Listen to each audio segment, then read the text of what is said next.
Quel parcours inspirant. Je sais pas au niveau du temps.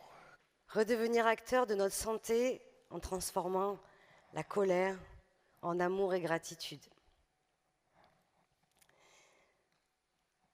La gratitude va permettre de réparer notre organisme. Ce qui se passe au niveau biochimique, c'est que je vous ai expliqué tout à l'heure, quand on était dans les colères, peur, culpabilité, honte, etc., on va modifier notre biochimie interne et sécréter de l'adrénaline, du cortisol, etc.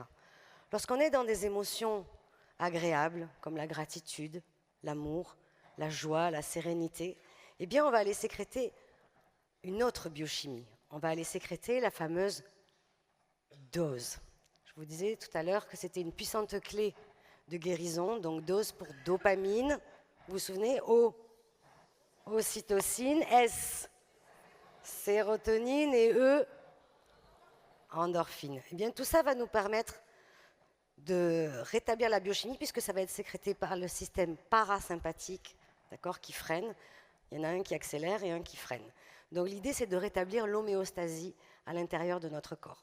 Pas être tout le temps avec le pied sur l'accélérateur, mais de temps en temps savoir stimuler la gratitude et les émotions positives qui vont vraiment aller agir et modifier notre biochimie interne. Pour soigner un corps, il faut s'attacher à soigner l'esprit qu'il y a dedans. Corps et esprit sont indissociables.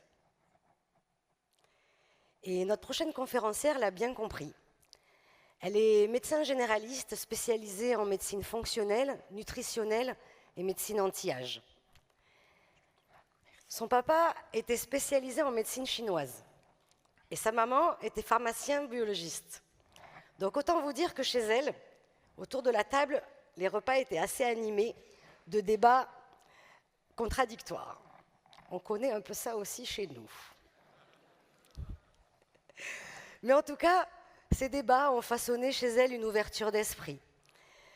Cette propension à penser qu'il y a toujours mieux à offrir à un patient. Donc ce soir, elle va vous expliquer dans sa conférence que notre santé mentale est directement liée à notre intestin qui abrite notre deuxième cerveau. Et elle nous partagera l'importance de réguler notre métabolisme et notre système immunitaire pour vivre en pleine santé et à tout âge. Alors, j'aimerais que vous fassiez un maximum de bruit, s'il vous plaît, pour le docteur Michel Penka.